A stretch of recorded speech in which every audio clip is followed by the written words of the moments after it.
Salah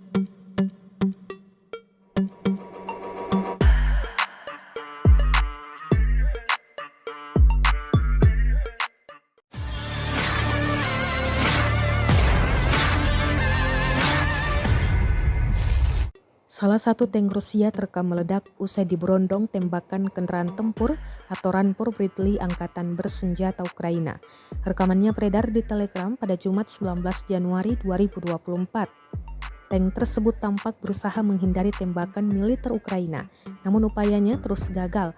Tembakan non-stop meluncur, membuat tank Rusia berakhir meledak.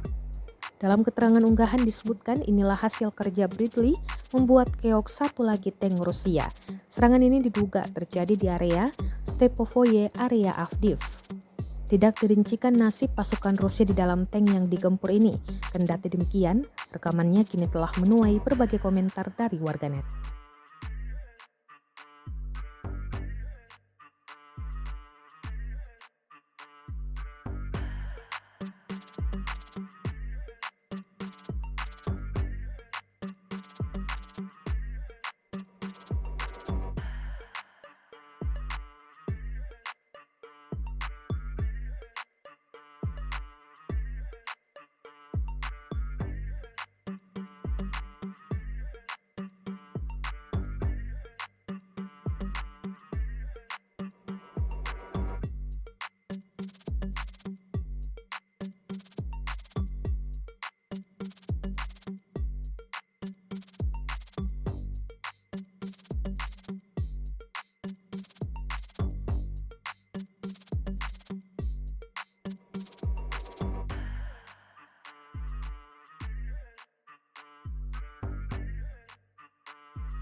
Download Tribun X sekarang, menghadirkan lokal menjadi Indonesia.